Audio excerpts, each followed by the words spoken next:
Bien, seguimos con el estudio del libro de los Hechos. Vamos a la lección número 7. Hoy día vamos a estudiar del capítulo 4, del 1 al 22. Vamos a seguir con Pedro y Juan. Tienen un problema ahora. Ha sucedido un milagro maravilloso, fueron a orar al templo, comprometidos a la oración, pero a alguien no le gusta. ¿A quiénes? A los rabinos, a los judíos no les gusta lo que ellos han hecho. Vamos a leer entonces Hechos capítulo 4, lección número 7. Oramos, Padre, bendecimos tu nombre, te exaltamos. Damos gracias, Señor, por lo que tú has hecho por nuestras vidas. Damos gracias, Señor, porque somos llamados tu pueblo, tu iglesia, y nos has dado una gran responsabilidad, una gran bendición. Bendícenos a través de tu palabra, te lo pedimos en el nombre de Jesús. Amén y amén. Lección 7, Hechos 4, dice, el subtítulo, Pedro y Juan arrestados. Oigan, que es como decir, los buenos testimonios, pero cuando hay persecución, cuando no quieren que la obra avance, es tan increíble que uno es capaz de llegar y conocer la cárcel. Pedro y Juan son arrestados. Hablando ellos al pueblo, vinieron sobre ellos los sacerdotes con el jefe de la guardia del templo y ¿quién? Y los saduceos. Jefe de la guardia del templo eran comandantes de la policía de aquel lugar, responsables de mantener el orden público en el recinto del templo. Entonces, encontraron que algo estaba pasando, pero hay otro problema ahí con otros, que son los saduceos. Ellos hablaron de Jesús, el que había muerto, pero también había resucitado. Y los saduceos tienen un problema en esto, por eso lo que acusan más fuerte en esta situación son los saduceos. ¿Por qué? Los saduceos no creían en la resurrección corporal. Por tanto, la proclamación que hizo Pedro de la resurrección de Jesús lo disgustó en gran manera. Es decir, nadie podía resucitar, menos Jesús. Y Pedro empieza a hablar que Jesús resucitó. Entonces los saduceos fueron corriendo a buscar la guardia al sacerdote para que detuvieran a Pedro y a Juan.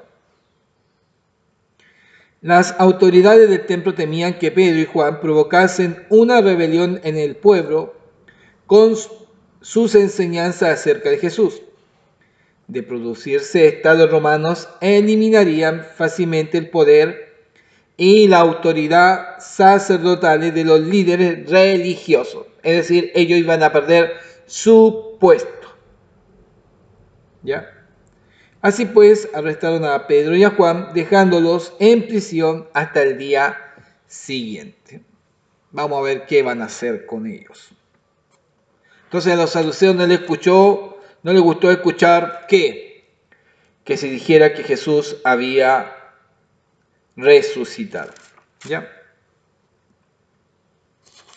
La dinámica del reino de la plenitud me dice, la oración, el terreno donde se prueba nuestra fe, la oración.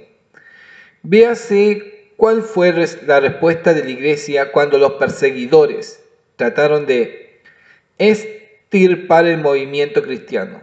Los cristianos recurrieron a la oración. A menudo las cosas que amenazan con sofocar o destruir a la iglesia vienen a ser los medios de su preservación y avance. La controversia que se suscitó por la ocurrencia del milagro desató la persecución. De igual manera, los escépticos debaten la relación de los milagros con el cristianismo. ¿Ya? Los primeros creyentes sabían que si podía quedar establecido que la sanidad del cojo se había realizado en el nombre y en el poder de Jesús, la autoridad de Cristo quedaría claramente confirmada. De ahí que recurriera a la oración. ¿Cuáles fueron los resultados? Gracia sublime y entusiasmo. Un poder y una unidad muy grande. Los primeros cristianos nos enseñan cuál es el camino hacia la comprobación de la realidad de nuestra fe.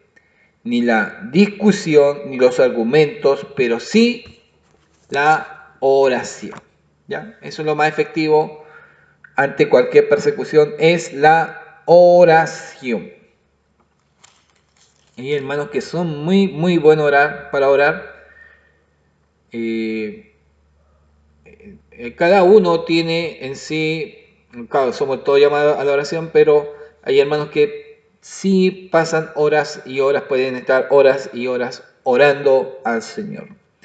Es maravilloso en ese sentido, ¿no es cierto?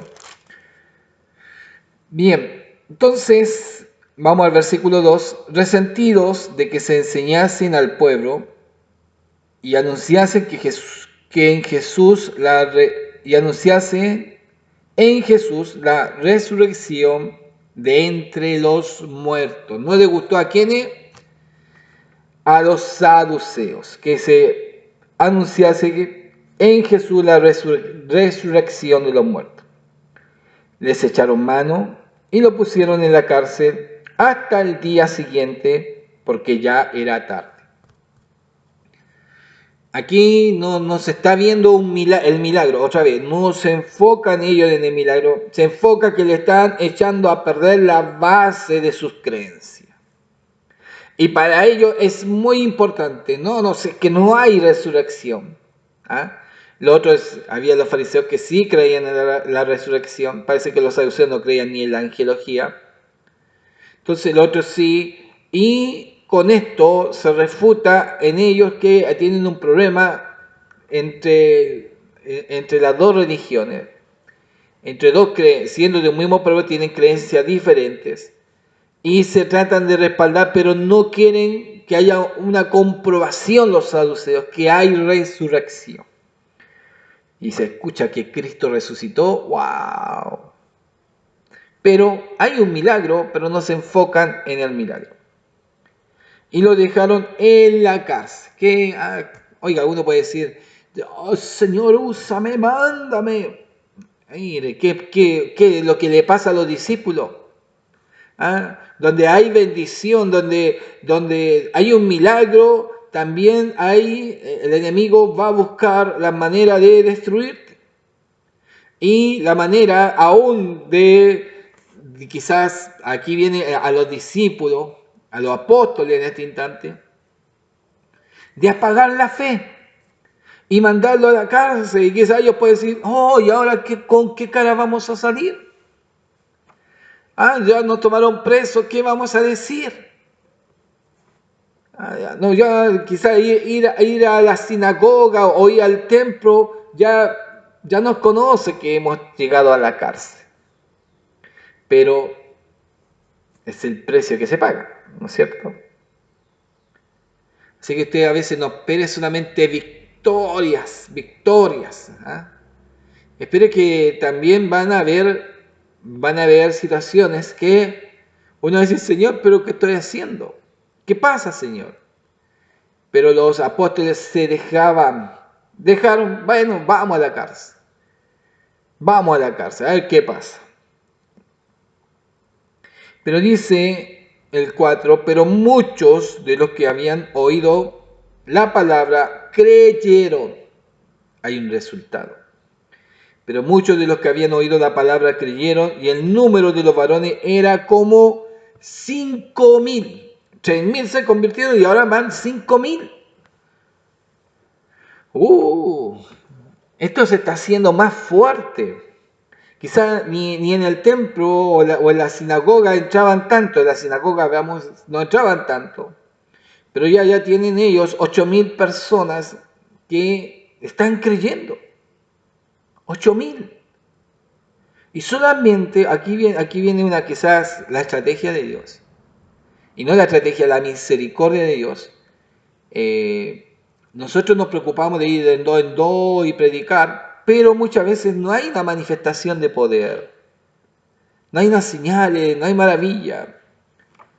Y si en esas, voy a un ejemplo, si en esas predicaciones cambian el rumbo de nuestros sentidos y en el caminar, en el avanzar, hermanos, empezaran a sanar los enfermos, paralíticos, ciegos, cáncer, sida y cuántas enfermedades que puede haber en los hombres o en las mujeres, qué diferente sería ¿ah? nuestra ida y nuestro regreso.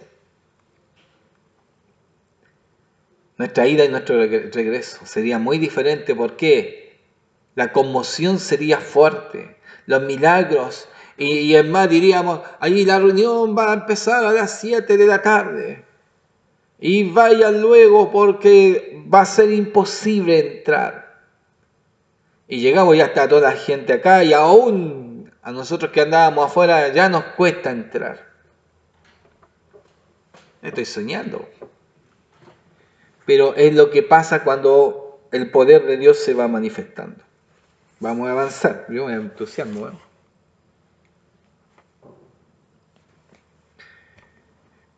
Yo me entusiasmo. Dice, se le lleva ante el Sanedrín. Aconteció al día siguiente que se reunieron en Jerusalén los gobernantes, los ancianos, los escribas. Acuérdense que también los saduceos seguro que no iban a estar, eran los primeros. El sumo sacerdote Anás y Caifás. ¿Se acuerdan de todos los personajes? Anás y Caifás, sí, estuvieron para crucificar a Cristo. Y Juan y Alejandro, todos los que eran de la familia de los sumos sacerdotes. A ver, la ayuda, voy a ir a la ayuda.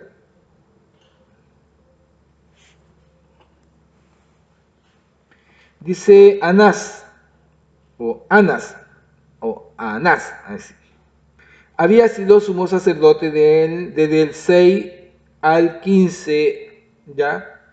Antes de Cristo, y Caifás fue su sucesor. Pero mantuvo su influencia, interrogó a Jesús, así como a Pedro y a otros líderes de la iglesia. Tuvo 5 hijos que sirvieron como sumo sacerdote: Eleazar, Jonatán, Teófilo, Matías y Anás. En la época de la crucifixión de Cristo, Caifás era quien ostentaba ese cargo. Era yerno de Anás. Y se mantuvo como sumo sacerdote más tiempo que cualquier otro miembro de la familia. Y poco se sabe de Juan y Alejandro. No hay mucha referencia de este Juan y Alejandro de los que están como sacerdotes y están en el Sanedrín, ¿ya? Dice, poniéndoles en medio a Pedro y a Juan, les preguntaron, ¿con qué potestad o en qué nombre habéis hecho vosotros esto? Entonces Pedro, lleno del Espíritu Santo, le dijo, gobernantes del pueblo y ancianos de Israel. Oiga, Pedro fluía en esto, ¿eh?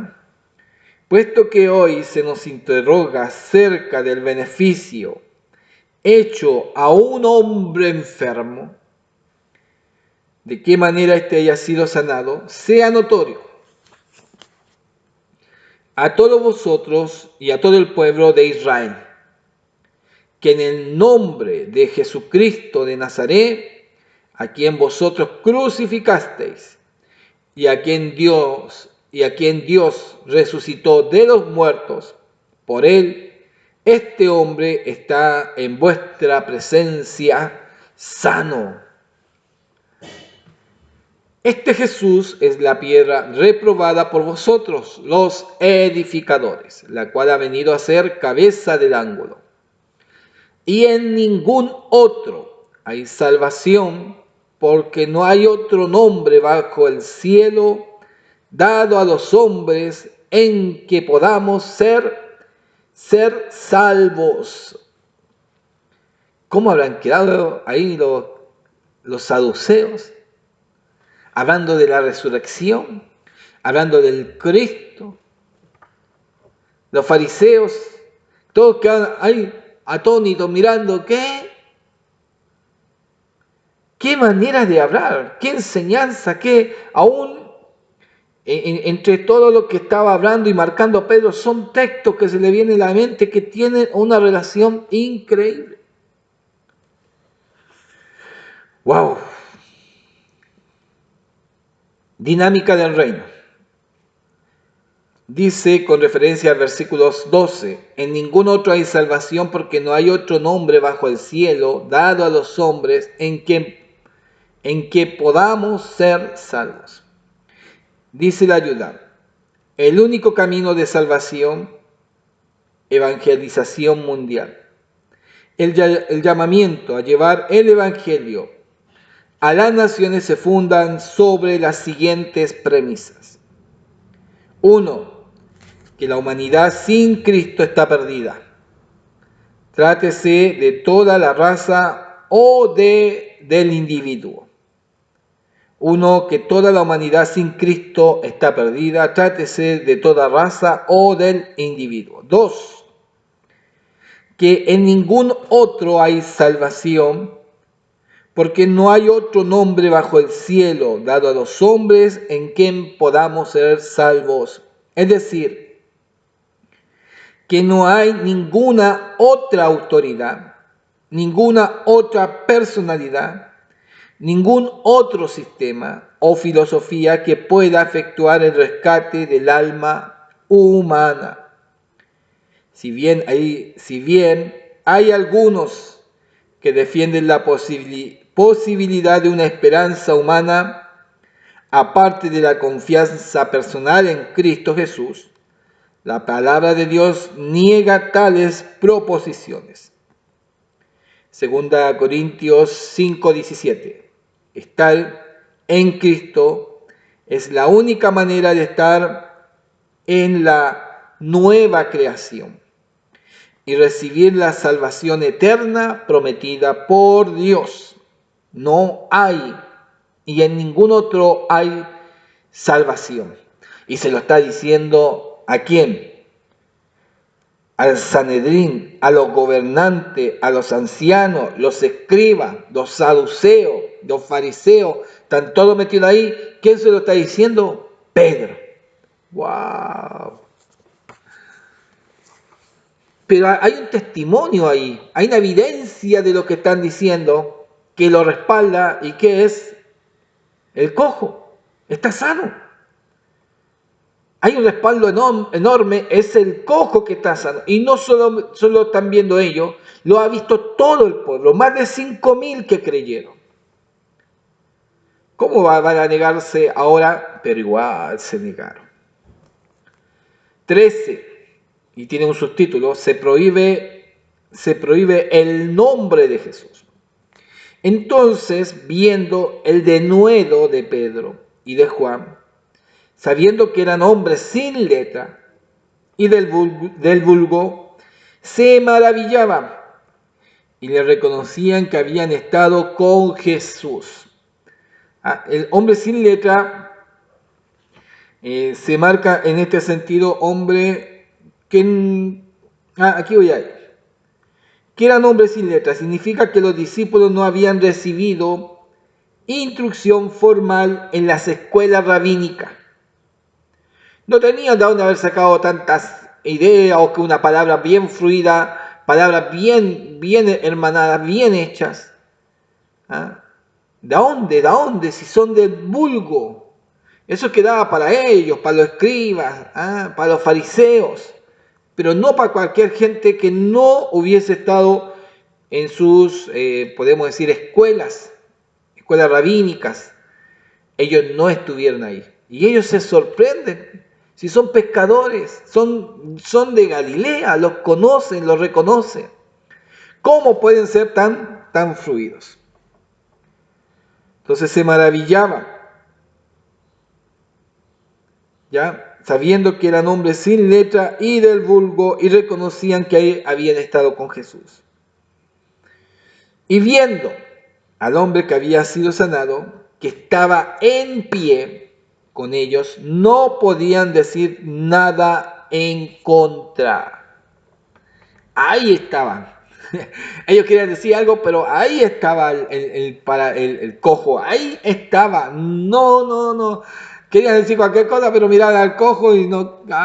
¿Qué voy a decir si está el cojo vivo, está el cojo sano, está el cojo? Y el cojo está de pie. A él lo traían y lo colocaban. Y ahora está paradito solo.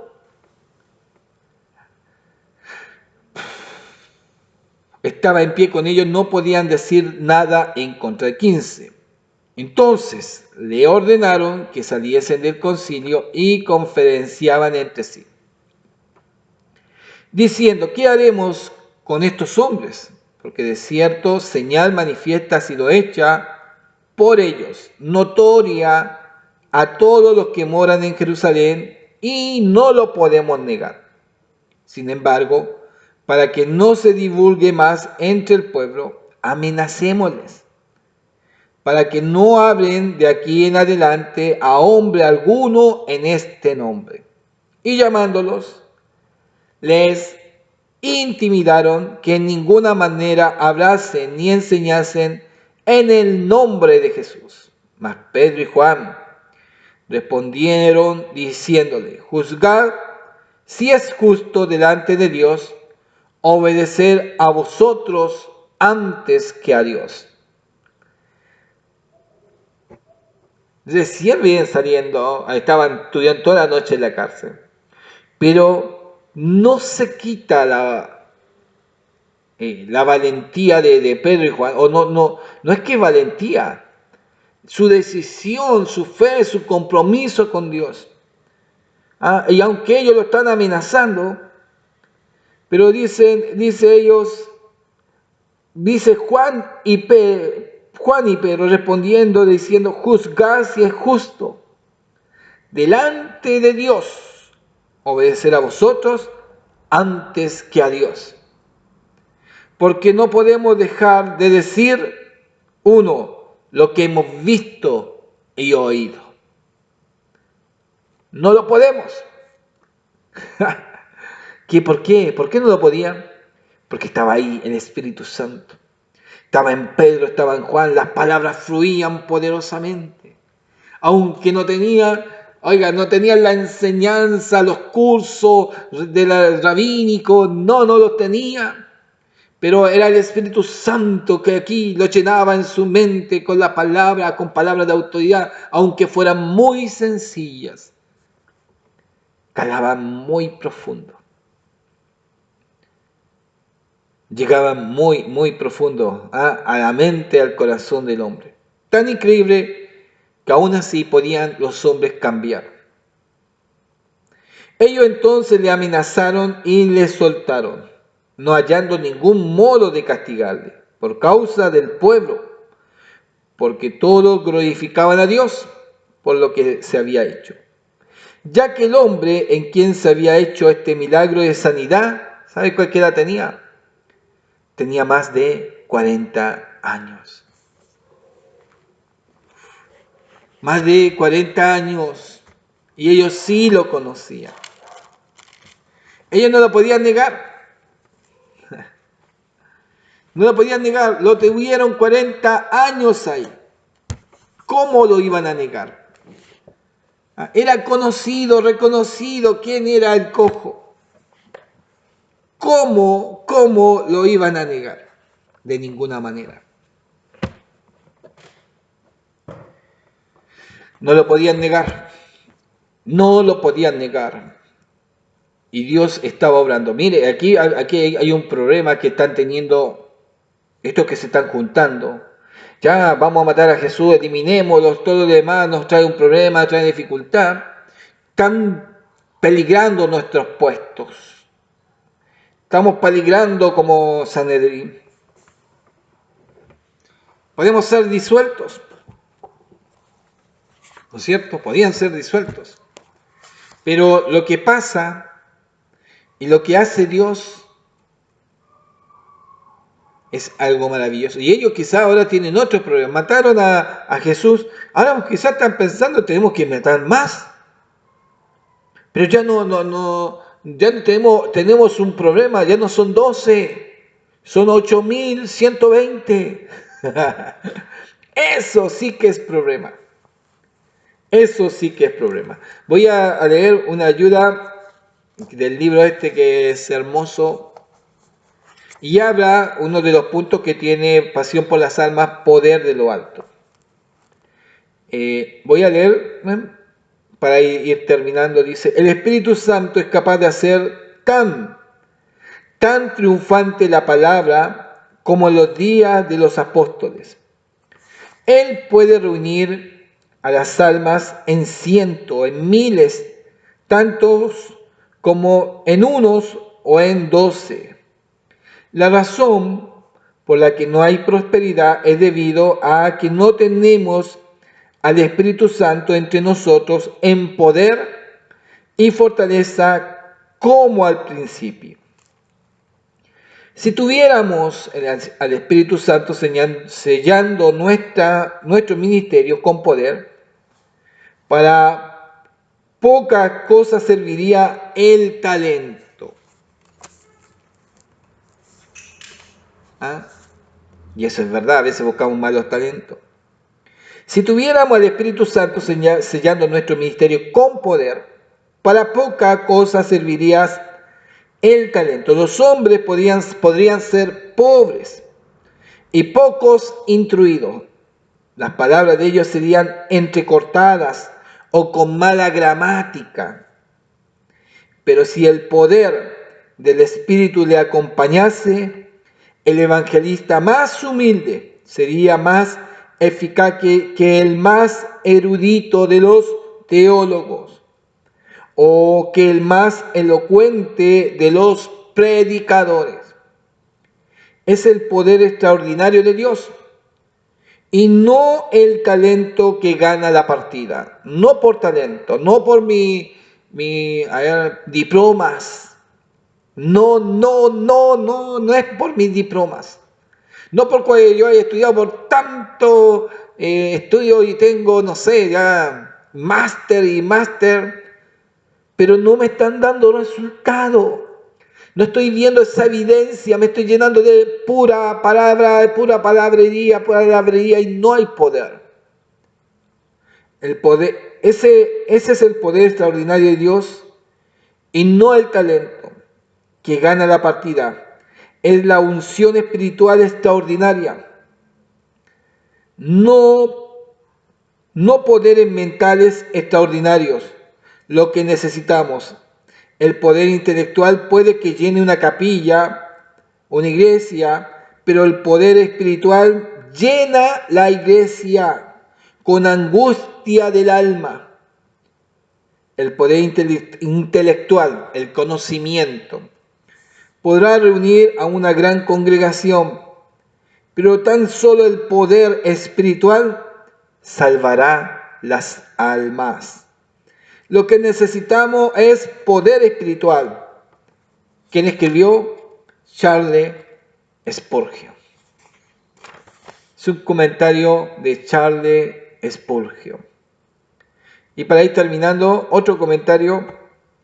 Si falta el espíritu, podrá haber sabiduría de palabra, pero no la sabiduría de Dios, los poderes de la oratoria, pero no el poder de Dios, la demostración del argumento y la lógica de las escuelas, pero no la demostración del Espíritu Santo, la lógica convincente de su destello deslumbrante, como el que convenció a Saulo en el camino a Damasco. ¿Quién lo convenció? ¿Quién convenció a Saulo camino a Damasco? ¿Fue una predicación? ¿Fue una luz? Solamente unas palabras y cambiaron a Saulo. Cuando fue derramado el Espíritu Santo, los discípulos fueron llenos de poder de lo alto. Las lenguas más toscas podían reducir a los adversarios al silencio. Aquí lo vemos. Están aquí, ¿qué decía? Entonces, viendo el denuedo de Pedro y Juan, sabiendo que eran hombres sin letra y del vulgo, se maravillaba y le reconocían que habían estado con Jesús. La lengua más tosca podía reducir a los adversarios al silencio. Con su nuevo fuego, quemar sus caminos a través de los obstáculos de la misma manera que las llamas impulsadas por un fuerte viento se abren camino a través de los bosques. ¿Quién lo hace? Es el Espíritu Santo. ¿Quién escribió esto? Arthur Pierson, otro pensador, otro que veía, que a veces tanto estudio, y no es malo estudiar la palabra, es muy buena, es maravillosa, pero a veces solamente nos mentalizamos en eso, no en el poder de Dios, y nos aleja, y nos deja lejos del poder del Señor. De ahí vamos a seguir con el estudio número 8, lección 8, pero medite usted, estudie o vea y piensa en su vida. Sí, yo he estado en harto de estudio, yo traté de estudiar, me metí al instituto y no me da el tiempo, me pillan copiando. Después me metí a otro instituto de admisión, tampoco me empezaron a mandar, así que ya no pude seguir estudiando. Y ahora estoy haciendo estudios. Pero a mí me apasiona esto. Esto me apasiona, la pasión por las almas que he escrito acá, los generales de Dios, me apasiona. ¿Por qué? Porque no es solamente leer, o tener una buena oratoria, que algunos se preocupan mucho. Oiga, y a veces me presento con pastores o con líderes. No, que yo tengo un máster en teología, tengo este máster acá, fui a estudiar tantos años, estudié en este lado acá. ¡Wow! Cualquier estudio. Y yo a veces digo, Señor, ya salí porro, Señor. Pero me encanta tu palabra. Me encanta, Señor, la belleza de tu palabra. Que le encante también a usted, pero busque esto, el mover del Espíritu Santo. Quizás Dios quiera usar, y Dios quiere usar nuestras vidas. Dios quiere movernos en una esfera y en un movimiento diferente, donde hoy día es difícil ver líderes porque están todos mecanizados y buscando estudiar y fórmulas y maneras de hacer bien las cosas, estrategias, cuando es el Espíritu Santo el que hace todas las cosas. Él es el que convence, Él es nuestro ayudador y Él quiere usarnos, no que nosotros lo usemos a Él quiere usarnos. Muchas bendiciones.